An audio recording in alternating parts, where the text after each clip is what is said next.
Hey guys, it's Stephen here on Transfer Deadline Day. You ready for loads of transfer rumours? Yes, well, I'm sorry because there probably won't be any in this video. But guys, this video is sponsored by OneFootball, the wonderful people over at OneFootball. They've been sponsoring me for December and January and they're dead nice. So go and do me a favour, download that app because it's really, really good. In the link in the description below, and do yourself a favour and get, in my opinion, the best app for all football related news. And it's free and I've been using it for about a year and a half and I absolutely love it. It's my last video doing this potentially, so go and give that one big last push and get it downloaded and maybe they'll get involved again. Anyway, let's get into today's video. It's going to be a bit of a jumble kind of mismatch of news today because there's loads of little things going on, maybe not anything that warrants a full video by itself, so I thought I'd cover loads of topics including Ante Palaversa, who is this guy that we've just signed, Liverpool last night, Kyle Walker's tweets, Edison's injury and the general transfer window, and if anything else pops up during this video I'll make sure to cover that. I doubt it will do, but we're going to start with Palaversa. We've signed this tough looking son of a gun from Eastern Europe. The Croatian under-19 captain becomes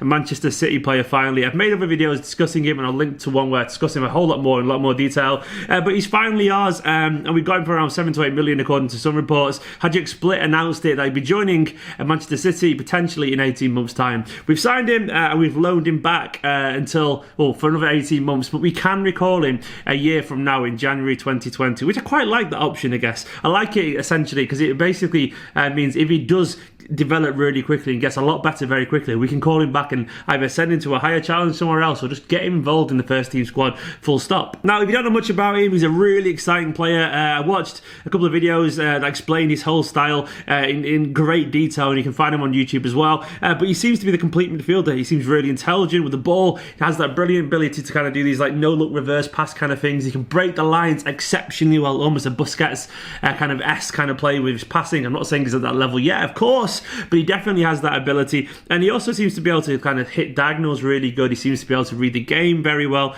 In general, he just seems like a very defensively aware person as well. Now, the reports were saying that Guardiola basically loves this player and thinks he's got a big future in the game. So Manchester City have been quicker and smarter in the transfer window, to quote Guardiola once again, and got him in nice and early.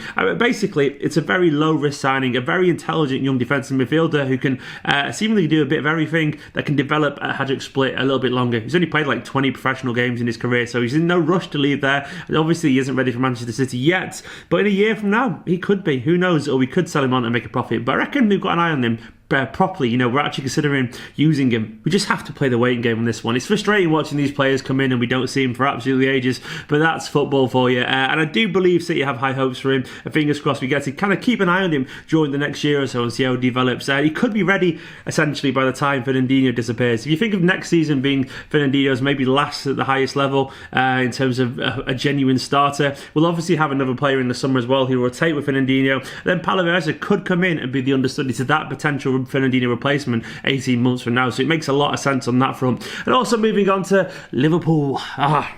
Last night was good, wasn't it? After all the doom and gloom of the defeat against Newcastle, and I'm not really over that. Liverpool actually slipped up a little bit last night. No, they only drew to Leicester, and he could have actually lost the game, despite the groundsman's best efforts of not clearing the snow in Leicester City's attacking area, which was a bit weird in my personal opinion, but you know, there can be hypocrites, can't be that lot. But anyway, Liverpool showed signs of weakness, and it's been coming, if we're being totally honest. Now, for me, I honestly think Liverpool let their eye off the ball because we lost. I'm not saying, obviously, that's an ideal situation, but I do believe if we'd won, they would have been more focused and they would have won as well. So maybe some minor good could come from this. The fact that we slipped a little bit means they were less focused and then they slipped. And hopefully now this will kind of get to them a little bit and it'll show signs of weakness that we can actually capitalise on. You never know, if things go really well, if we win at the weekend, then we beat Everton, and if West Ham do us a favour, we could actually be ahead of Liverpool in goal difference. I mean, they'll have a game in hand, but that could terrify them with a little bit of luck. So, you know what, all of a sudden it doesn't seem that bad anymore and we could genuinely make something of this. Liverpool, right, we've got to keep chasing them.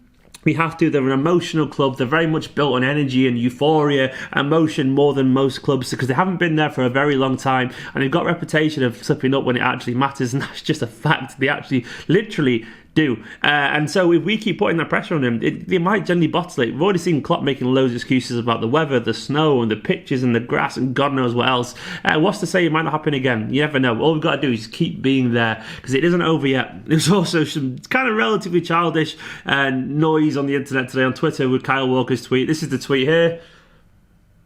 Yeah, it's totally, utterly harmless. It's just a bit thick. What I will say in defence of Kyle Walker is that it has absolutely nothing to do with Kyle Walker. Now, if you don't obviously understand how social media works these days for footballers, they don't do it themselves. Just a little plot spoiler for there. But I reckon, like, literally pretty much all footballers outsource their social media via their agency to a company. And I know for a fact Kyle Walker's agency do exactly the same thing. So Kyle had nothing to do with the tweet. But whoever did that tweet, it was pretty funny, to be fair to him. I mean, I wasn't really laughing out loud or anything like that, but it was bit of playful banter with Harry Maguire. Totally harmless. In general, quite a funny tweet. But obviously, given the fact that he played poorly against Newcastle, probably culpable for one of the goals, obviously that his form's pretty bad, and obviously that City just lost, and obviously that we're further behind Liverpool, and obviously that Guardiola isn't happy with social media being used much at the moment as well. It just seemed a bit dumb. And obviously, once again though, it wasn't Walker. It was some social media lacking, no doubt. He was hugely misread the situation and misread the tone of City fans at the moment, and kind of got roundly slaughtered for it.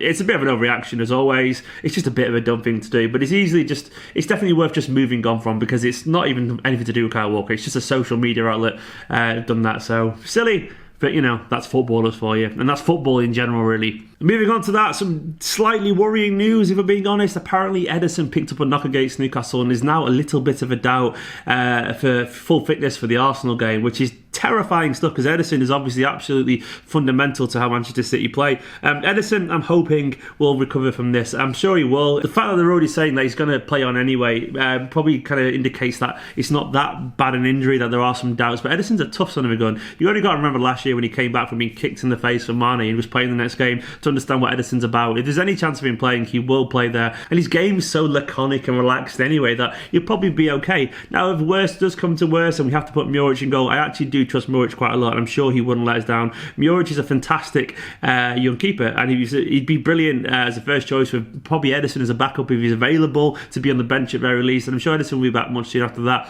As it is, I think it's a little bit of panicking. I think he'll probably be okay, Ederson. But I do have faith in Muric in general. I think Muric is a fantastic young goalkeeper that has shown he's more than capable of slotting in. Maybe he's not quite as good as Ederson yet, but who is really in terms of what Ederson brings to this team? Muric was more than capable of standing up to a bunch of very good teams and not letting himself down, because Muric is basically a potentially top-class goalkeeper. I'm not sure Danny Grimshaw's quite the level to be in the first team yet, but if he had to be on the bench at some point, most likely we wouldn't use him. And I'm sure if he came on, he is a City fan, he'd do his very best. Sometimes, things have to happen like this. No team's going to go for a whole season without any slight worries with the goalkeeping position. It's just part of the game, and we're a big enough club to not worry about that. I think in general we get bogged down on that. We're kind of overreacting to a very minor situation, because we have a lot of luck really as a club in terms of resources, and we can't moan too much about these kind of things. And finally, the transfer window. It looks like it's about to slam shut with no signings other than Ante Palaversa. So no first team signings. Pep's been saying that throughout the season, that we won't be signing again in January, and I guess he is a man of his word. Now, why we're doing that is open to interpretation. A lot of people reckon we've been spooked by financial fair play, and I kind of do actually agree. I think in general, if we had no worries about financial fair play, we probably would have splashed big time on Frankie de Jong and people like that and gone for someone, maybe gone for a left back. But I think in general, we probably realised that if we spend a lot of money now and the fees will be inflated by like 20 million on any players you actually want for the first team, we'll probably get a lot of trouble once again. Personally, I wish we could just think, to UEFA, but I don't think the club feel that way. I think in general they probably feel they haven't got the leverage that PSG have got for whatever reason. So I don't think we're going to go any for one, which is a shame, because I think we do need a left back, and I think we do need an alternative to Fernandinho, which is a bit of a shame, but that is football. I think we'll largely go for our targets in the summer. I think we'll see someone like Chilwell targeted, or a left back, or Firpo, or whoever. I'll do a video about the left back targets for the summer at some point, and I think we'll go for a midfielder. Who will be, I don't really know, but I think it will be a summer job. There were some weird rumours today knocking about from the Washington Post about us trying to sign a 24-year-old playmaker for DC United called Luciano Acosta. Never heard of him. Absolute nonsense. I think the last thing we need is a playmaker. Surely we're not going in for that. If it is, it's a City Football Group kind of signing, but apparently PSG were after him. I don't think that's going to happen personally. There's also some rumours as well that Delph will be extending his contract because he's got a year and a bit left. I think that's probably a pretty wise decision. Delph hasn't had the best season so far, but I think Pep values his loyalty to the team. I think Pep values his versatility and his commitment to Manchester City Football Club in general. And Delph is a good little footballer that I would like to see stay at Manchester City. He's just a reliable squad member and a very popular part of the team. Also, there's no news on Mangala. Apparently, Galatasaray and Fenerbahce, as they always do, these clubs, made tentative inquiries, but there's nothing happening there. So Mangala is stuck here for another 6 months at very least. He is a man who could not buy a break at the moment. I don't know what he's going to be doing. Probably just kind of sat in San Carlo or whatever, the restaurants around Manchester, just eating food, training and chilling out. He's like Richard Wright, but a lot more expensive now. So essentially he's like this backup centre-back, backup centre-back who won't ever play for Manchester City again, despite being like a £40-odd million signing. Mangala has a very weird life, doesn't he? But that is it, essentially. Oh yeah, Denis Suarez joined Arsenal, ex-City player. Could get 20% of the fee if he goes to Arsenal full-time eventually. I don't really rate Denis Suarez personally, but yeah, essentially that's it. If anything happens, I'll make another video about it for the transfer window, but I don't think it will do. Anyway, go check out the video from yesterday about Matondo leaving if you want to. It's good news about Liverpool, isn't it? That, you know, it's not over yet. Palaversa, what do you make of him? Walker, what do you make of the tweet? Any other topics I've discussed, let me know in the comments below. I've been Stephen. Go download OneFootball in the link in the description below. Subscribe if you're new. Like this video. In a bit.